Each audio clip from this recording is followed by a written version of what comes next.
Hola, mes shinobi, tranquille ou quoi? Ouais, tranquille. Alors, n'oubliez pas de me laisser des pouces pour le soutien. Ça fait vraiment plaisir.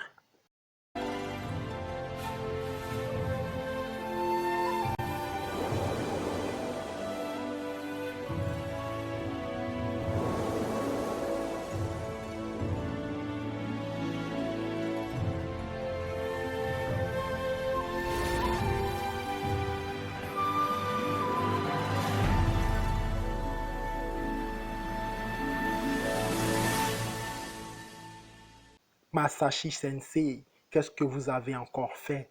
Qu'est-ce que vous nous avez fait? Parce qu'au début, vous avez ordonné à vos mangaka d'éliminer Pepe Aonoki. On n'a pas branché. Et au début de l'anime, vous nous présentez une Hinata, c'est-à-dire notre Hinata toute plate. On n'a pas parlé, puisque ça paraissait logique, du fait qu'elle est mère, non pas de un, mais de deux enfants. Oui,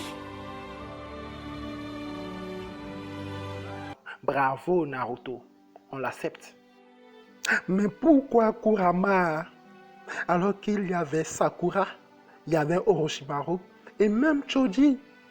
Oh, que vous êtes cruel.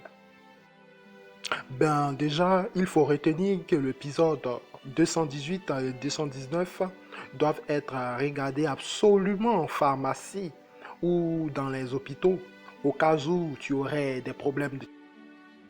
Dans l'épisode 218, les gars, nous sommes carrément dépassés par les événements. Du fait que Naruto a tout donné pour réduire le temps de vie de Ishiki.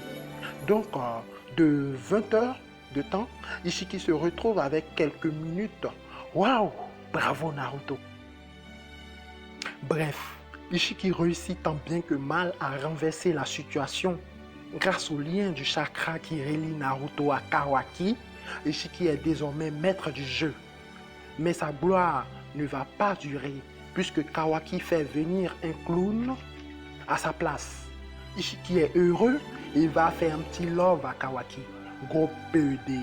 Lorsqu'il se rend compte qu'il s'est fait berner, il est trop tard, il meurt. Et mais enfin n'est pas enfin, puisque Momoshiki refait surface dans le corps de Boruto et crève l'œil de Sasuke. Bon, petite pause. Il est bon de dire que ce n'est pas une technique de scellage, mais Sasuke a bien perdu son œil. Donc, petit message à tous les adeptes de Sasuke de près ou de loin dans le monde entier. Sasuke a perdu son Rinnegan. Naruto, après toute cette tension, tombe dans les pommes, comme si c'était le moment de se reposer. Et dans son subconscient, tombe nez à nez avec Kurama. Les deux amis se retrouvent tête à tête pour une dernière discussion avant d'entrer ensemble dans l'au-delà. Naruto pense qu'il va mourir et c'est là que Kurama annonce que ce mot Bayonne a un seul prix à payer, c'est la mort du Biju et non pas de l'autre.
Alors, petite explication.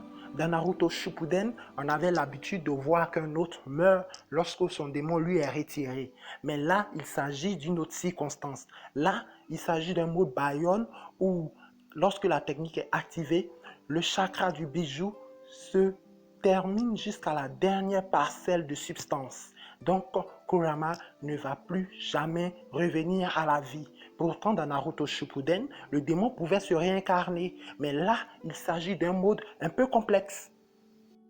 Si mon explication à la hâte ne vous a pas convaincu, alors n'hésitez pas à mettre en commentaire vos différentes préoccupations pour qu'ensuite moi je puisse vous répondre au calme. Naruto reprend conscience et est désormais plus un autre. Ah, l'angoisse. Enfin arrivé à Konoha, Boruto est reçu comme un héros. Ah oui, l'ingratitude de la population a refait surface, hein?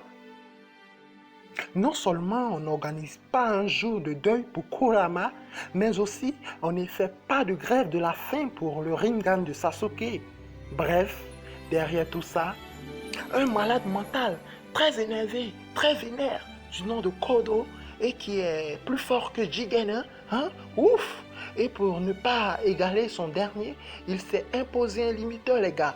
Les gars, si ce limiteur-là pète, vraiment, il tue.